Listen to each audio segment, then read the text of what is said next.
a sua vida, né? E nada melhor, querido. Nós hoje estamos passando de um ano para outro, de 2025 para 2026.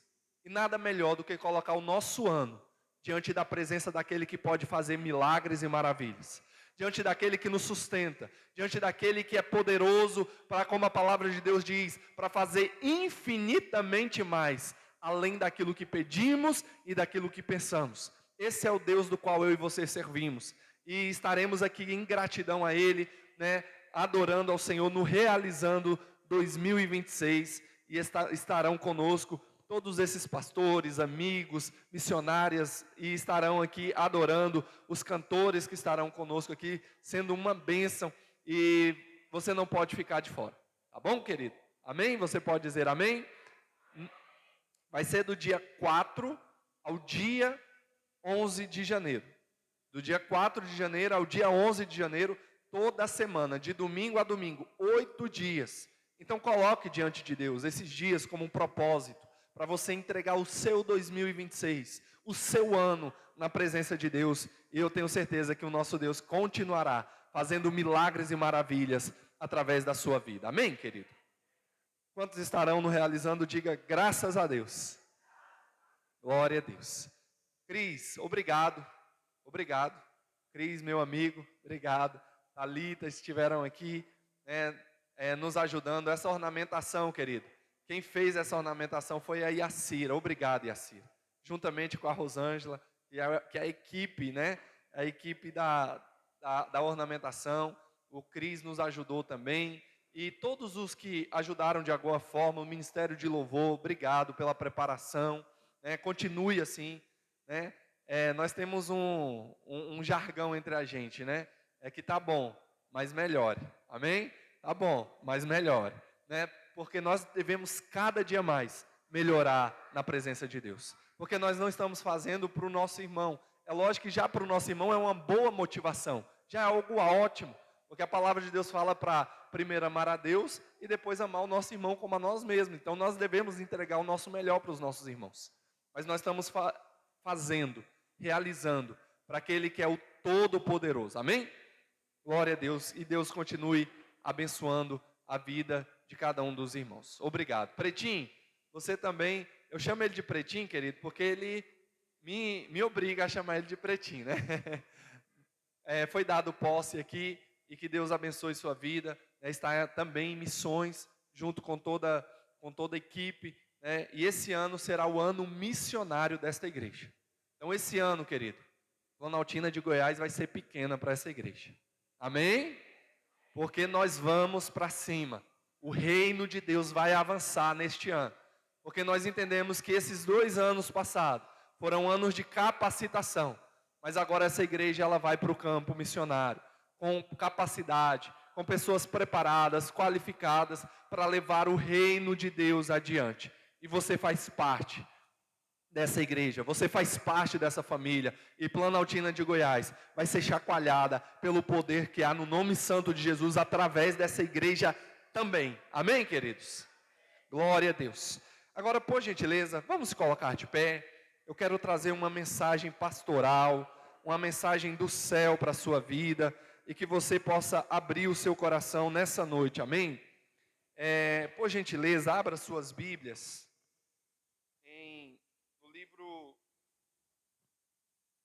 no livro do Eclesiastes, capítulo de número 3. Eclesiastes, capítulo de número 3. Glória a Deus.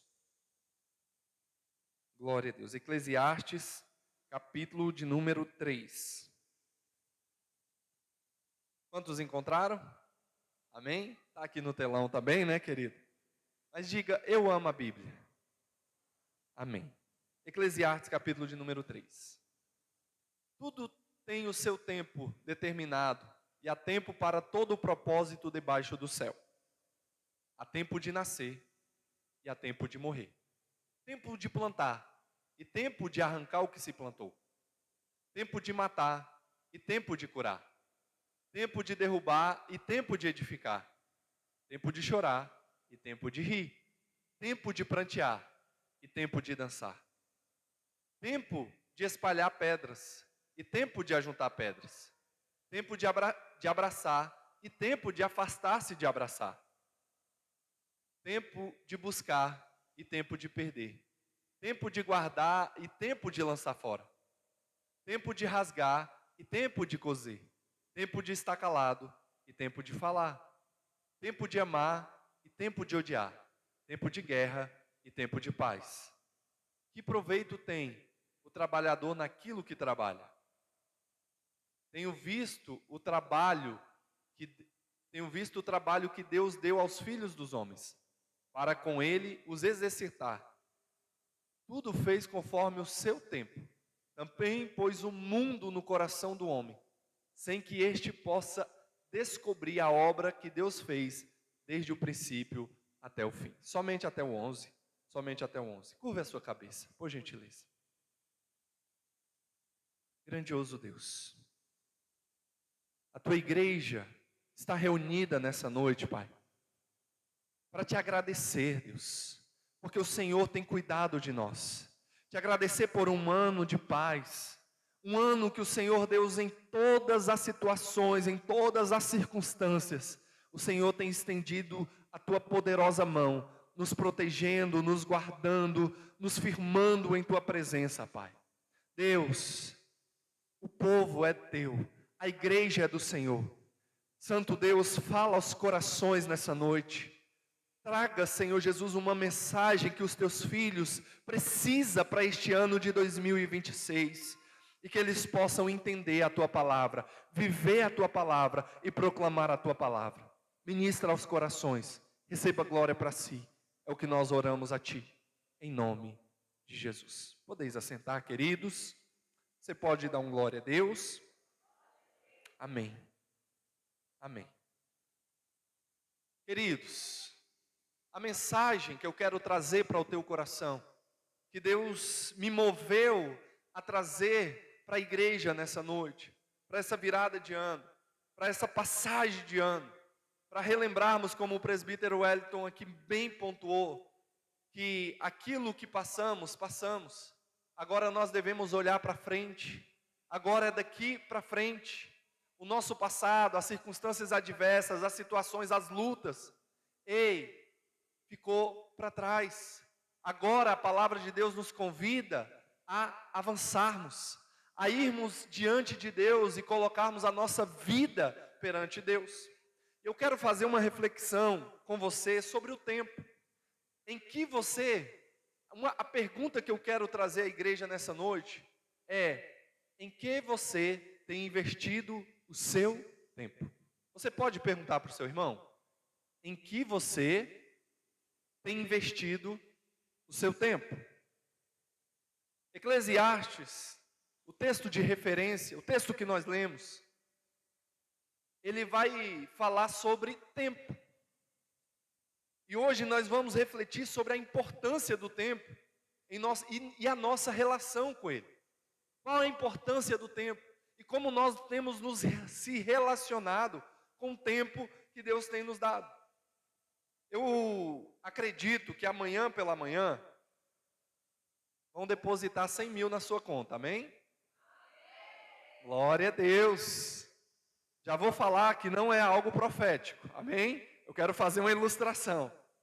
Não leve como algo profético, amém? Vão fazer um depósito de 100 mil na sua conta. Só que você, eu acho que é muito bem de vida, tá igual o presbítero Luciano, arrumado. 100 mil não vai fazer tanta diferença.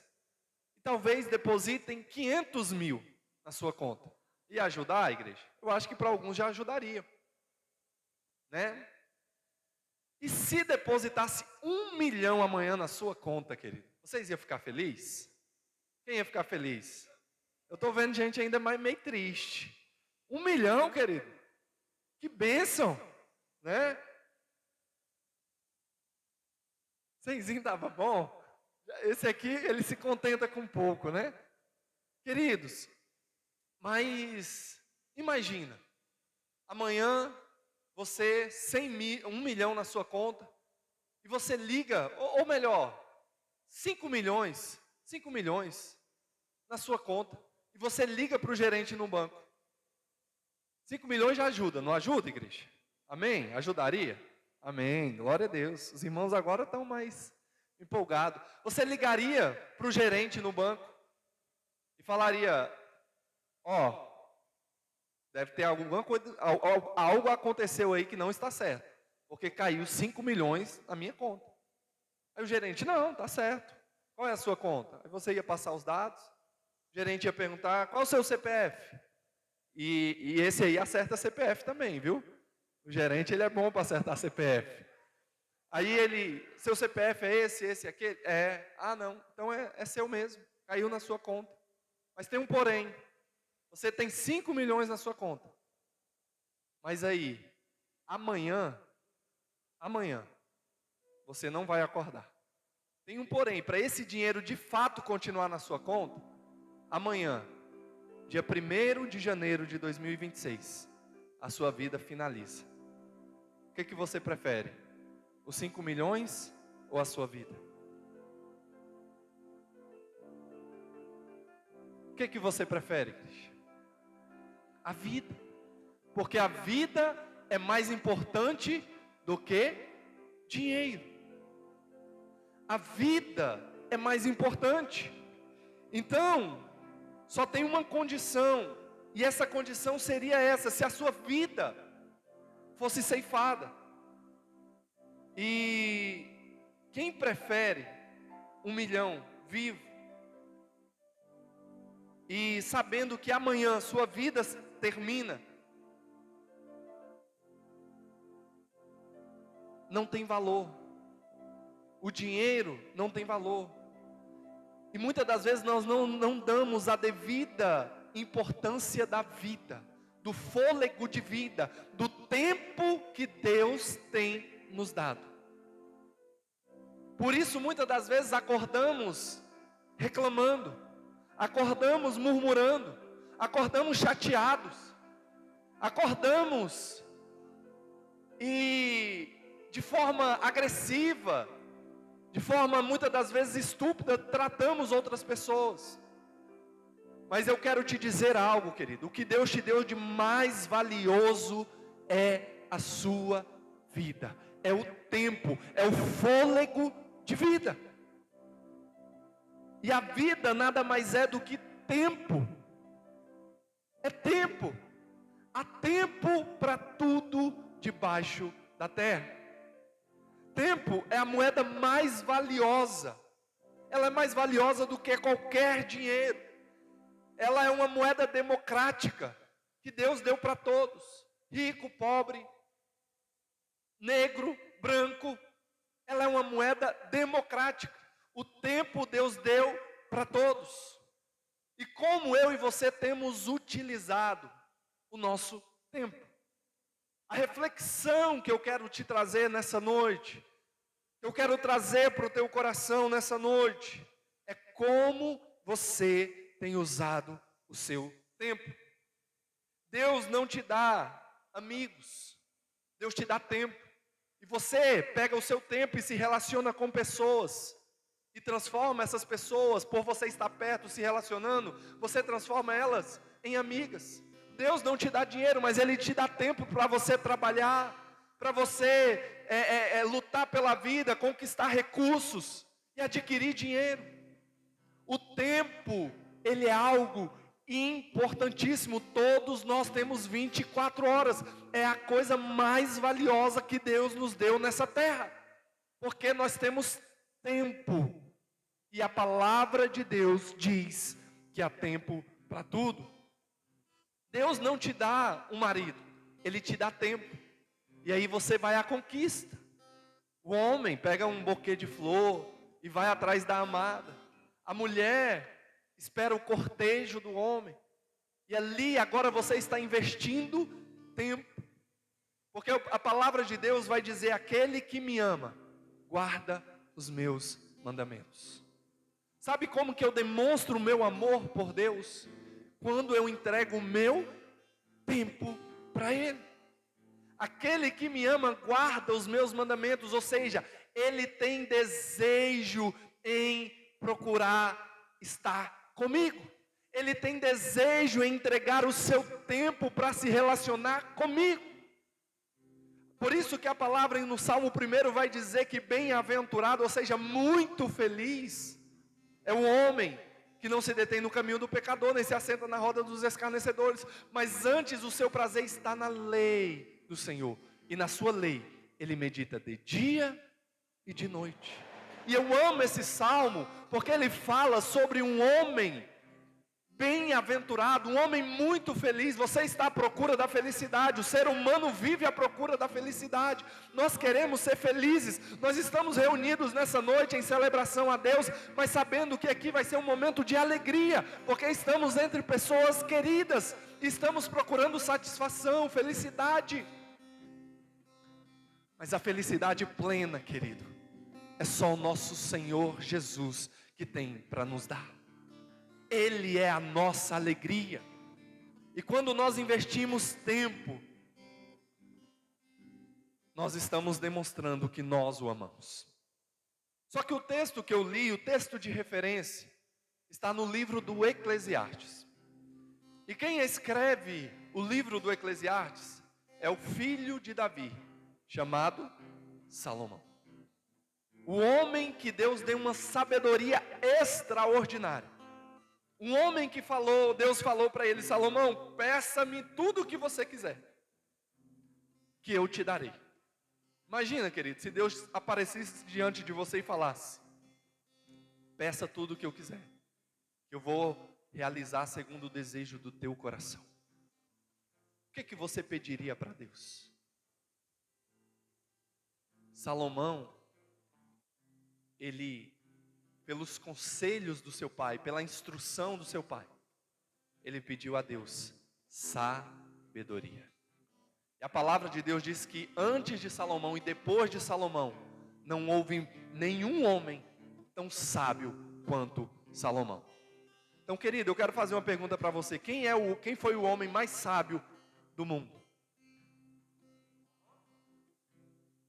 Te induzir ao erro: Jesus.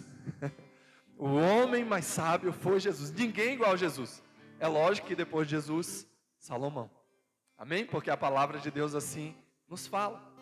Mas Salomão, ele foi um homem que pediu sabedoria a Deus. E Deus falou para Salomão: Salomão, por que você não pediu riquezas? Por que você não me pediu poder? Por que você não me pediu para ser honrado? Salomão, todas as coisas eu vou te dar. Eu vou acrescentar na sua vida riqueza, eu vou acrescentar na sua vida poder, você vai ter paz, o seu reinado vai ser um reinado de paz.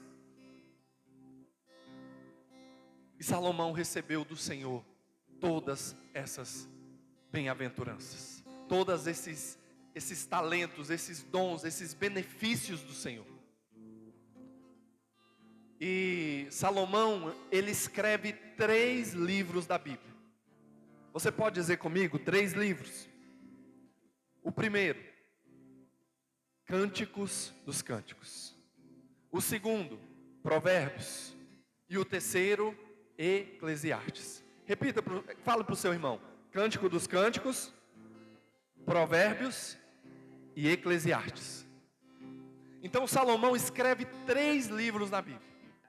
No livro do Cântico dos Cânticos, de Cantares, Salomão era um jovem, um garoto. E Salomão, sendo um jovem, ele estava apaixonado. Ele escreve esse livro para sua amada Sunamita. Ele escreve esse livro naquele momento que o coração dele está apaixonado. Os seus hormônios estão à flor da pele, né? Hormônios pujantes, né? O seu ânimo está muito, muito forte, né? E Salomão escreve para sua amada dizendo: minha amada, mais maravilhoso, melhor é os teus beijos do que o vinho. E ele vai começar esse livro dizendo o quanto ele ama a Sunamita, o quanto ela é especial. Então, se você quiser um livro de romance na Bíblia, querido, Cântico dos Cânticos. Amém? Salomão, ele escreve esse livro para sua amada. Só que Salomão, o tempo vai passando, e aí ele escreve o seu segundo livro, que é na sua meia-idade, que é o livro do Provérbios. Na meia-idade de Salomão, ele vai escrever o livro da sabedoria. Ele vai escrever o livro do qual nos dá diretrizes, nos dá orientação para nós vivermos uma vida bem-sucedida nessa terra. Ele vai dizer no capítulo 3, capítulo 4 ali também, dizendo, cuidado com as mulheres que andam de qualquer forma. Jovem, presta atenção, porque na minha juventude eu vi tantas coisas. E aí ele começa a dar conselhos, orientações, ele começa a dizer, mas também vivam uma vida, plante, porque vocês irão colher. Ei, observe as estações, observe os momentos, que a nossa vida seja uma análise constante do que nós estamos plantando. Porque existe uma lei, e a palavra de Deus diz, como nós lemos aqui, o texto de referência da oferta, tudo que o homem plantar, certamente ele colherá. Certamente. Nós estamos debaixo da lei da semeadura. E Salomão nos dá orientações específicas para nós termos uma vida de sucesso nessa terra. O livro do Provérbios é o livro dos conselhos, é o livro das orientações, é o livro que nós devemos ler entendendo que são orientações para nós termos uma vida bem-sucedida também nessa terra. Só que Salomão fica velho, e ele escreve o seu terceiro livro, que é o livro do Eclesiastes.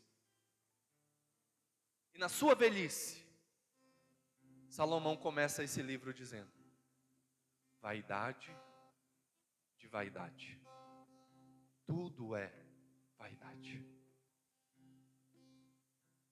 Salomão, ele pediu a Deus sabedoria, ele pediu a Deus entendimento. Mas Salomão, no decorrer da vida, ele começa muito bem.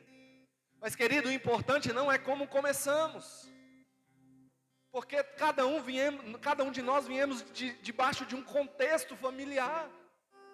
Muitos vêm debaixo de uma família que não tem referência, não tem estrutura. Muitos vêm de lugares onde os pais não eram cristãos, onde os tios não serviam a Deus. Então o importante não é como começa a nossa história, mas o importante é como nós vamos terminar a nossa história nessa terra. Como nós vamos investir o tempo que Deus nos deu. Como nós vamos investir a saúde que Deus nos deu. Como nós temos investido os recursos que Deus nos deu. E aí Salomão vai dizer, vaidade de vaidade, tudo é vaidade. Sabe o que ele está dizendo aqui, querido? Ei, tudo é passageiro. Há tempo para tudo, mas tudo passa. A nossa vida é um sopro. Tudo vai passar. Nós nascemos, crescemos, envelhecemos e vai chegar o dia da nossa partida. Mas graças a Deus, Deus tem nos dado o privilégio de estarmos aqui juntos com os nossos entes queridos, com pessoas que amamos, cada dia mais nos realizando em Deus, sendo bem-aventurados, felizes, porque Deus tem nos dado tempo, tem nos dado o fôlego de vida, e esse é o bem maior, esse é o bem maior que o ser humano pode receber.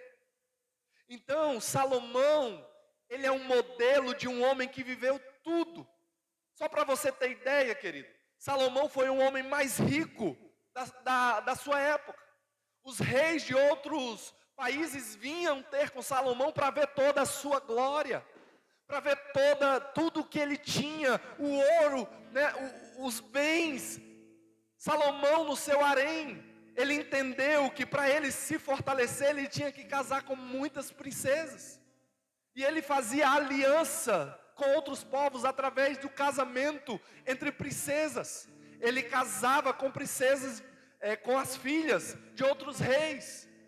E só para você ter ideia, no harém de Salomão, ele tinha 700 mulheres.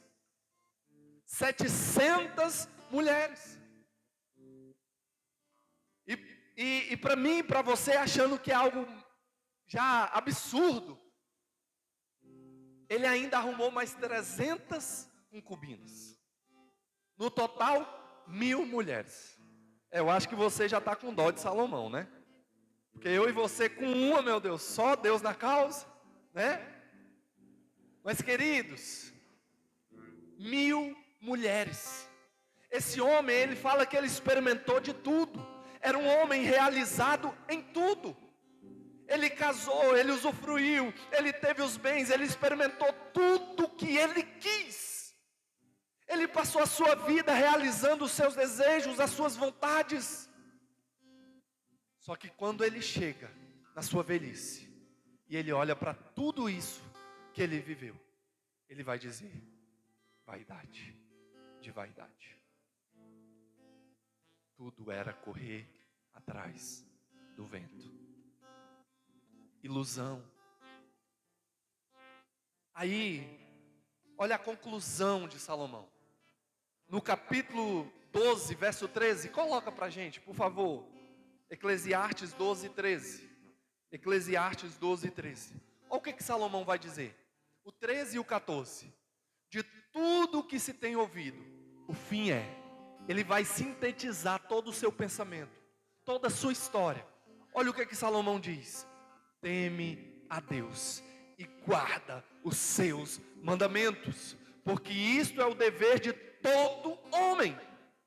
Porque Deus há de trazer juízo a toda obra, e até tudo o que está encoberto, quer seja bom, quer seja mal. Sabe o que Salomão está falando aqui?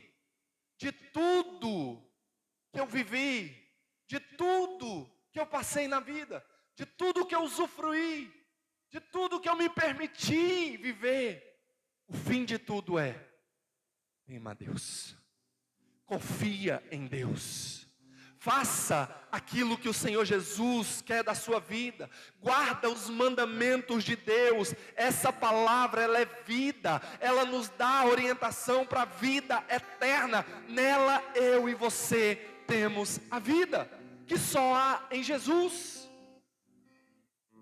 Porque tudo que passamos aqui é transitório, é passageiro, é um vento rápido.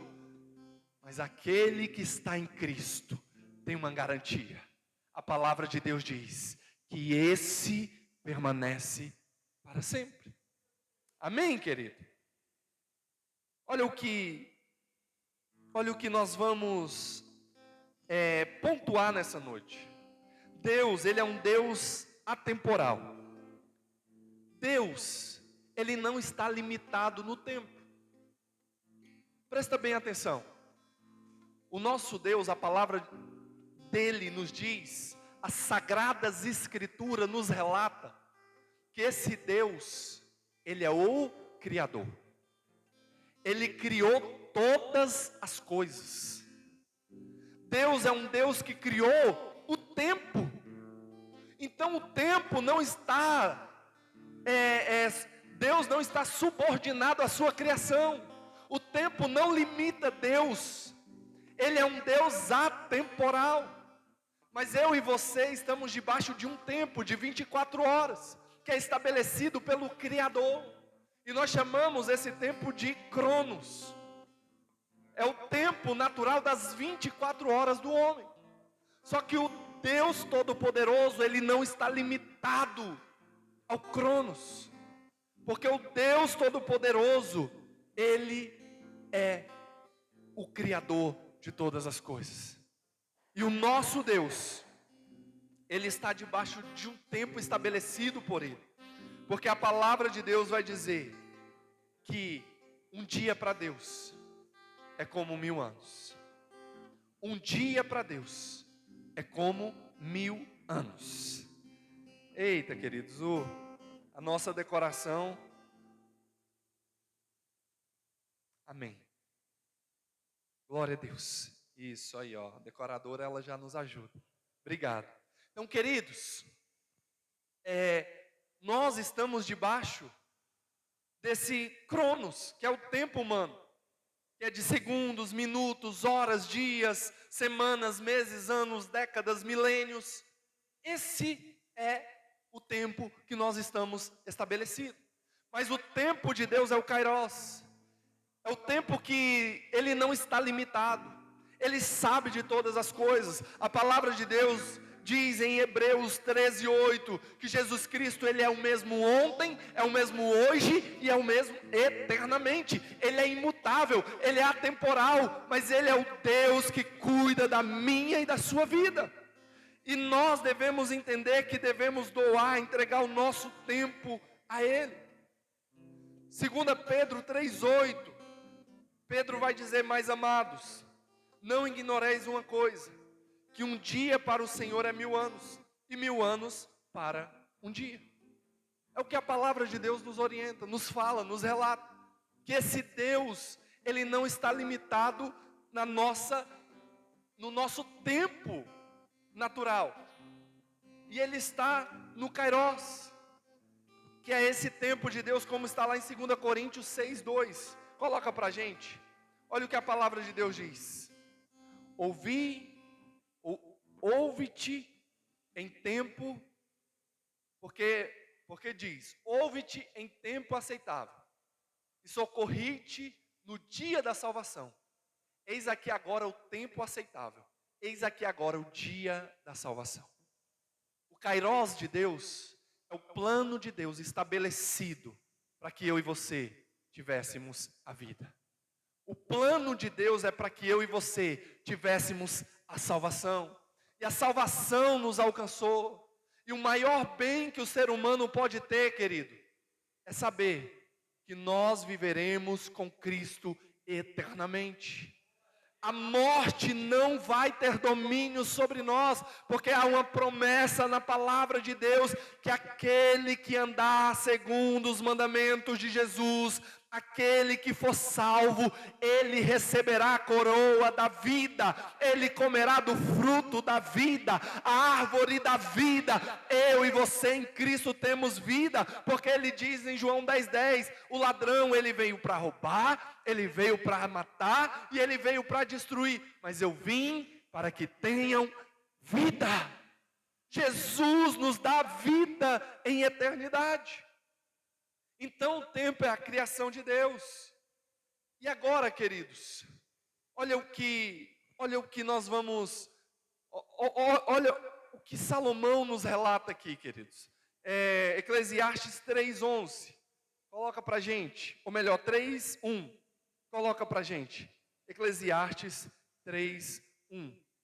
E ele vai dizer: tudo tem o seu tempo determinado, e há tempo para todo o propósito debaixo do céu. Então nós entendemos que o tempo é uma criação de Deus. E que nós devemos usar o nosso tempo para a glória de Deus. E a pergunta é: como você tem administrado? Como você tem investido? Como você tem usado o seu tempo? Porque Salomão vai falar que tudo que nós fizermos aqui, nós prestaremos conta diante do nosso Deus. Então nós estamos passando por um ano que nós devemos colocar a mão na consciência e parar e analisarmos: Senhor, o que eu deixei a desejar? Senhor, no que eu poderia ter feito para ser melhor? Senhor, como eu deveria ter administrado o meu tempo? Porque o maior desperdício não é de coisas de tempo, porque quem não valoriza o tempo está negligenciando um presente de Deus, que é a vida.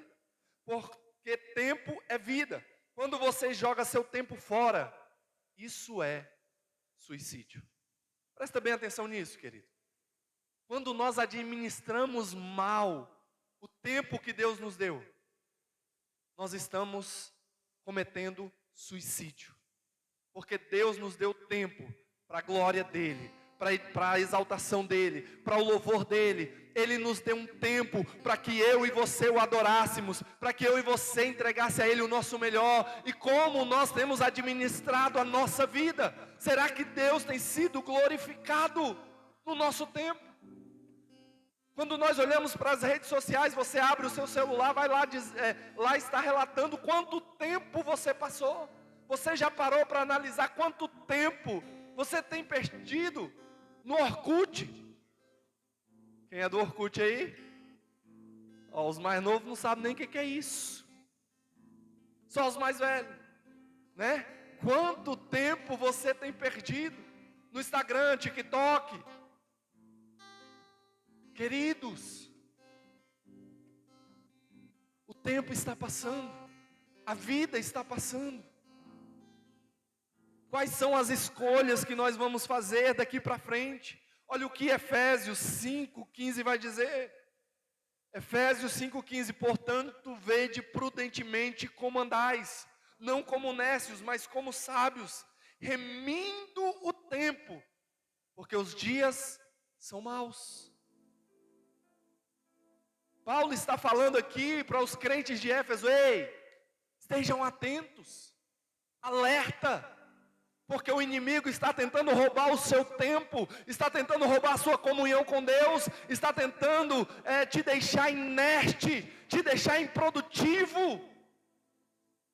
Queridos, nós servimos um Deus que trabalha, um Deus que age. Só que a nossa geração, elas têm nos levado a uma vida de improdutividade, a uma vida de inércia espiritual, a uma vida preso a um sistema.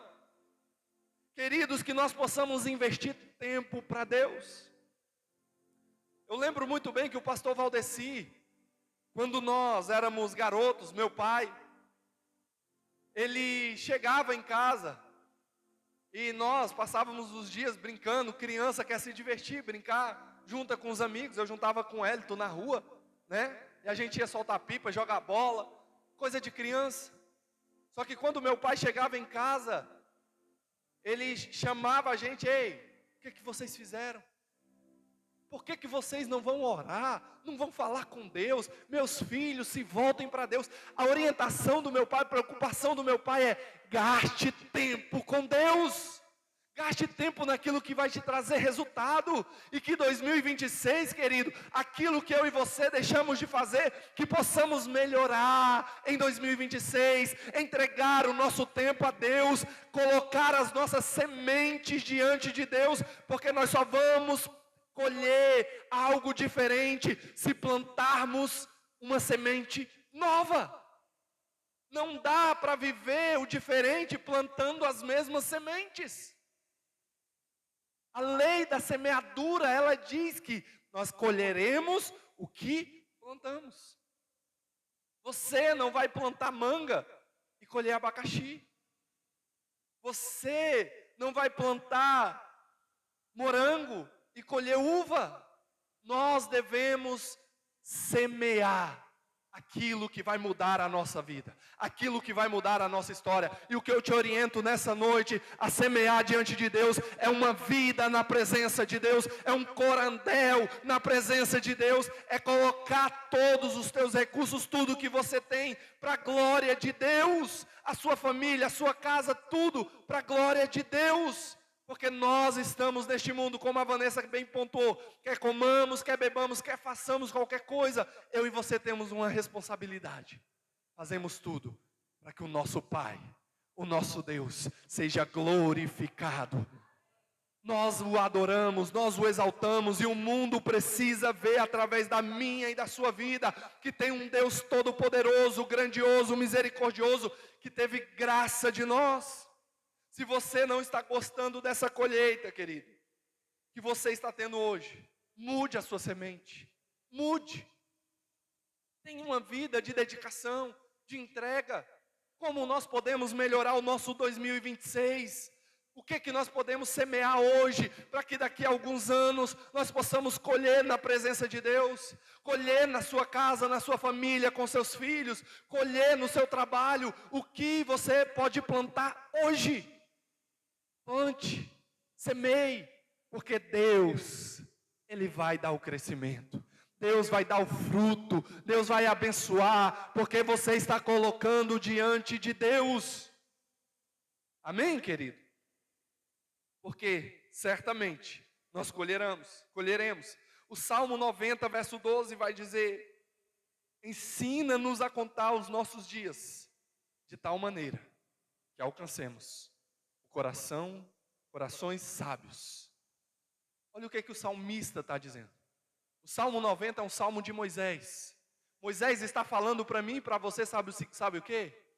Ei, que nós possamos ir diante de Deus e pedir sabedoria. Que nós possamos ir diante de Deus e pedir: Senhor, eu não sei como eu devo semear, o que eu devo plantar hoje.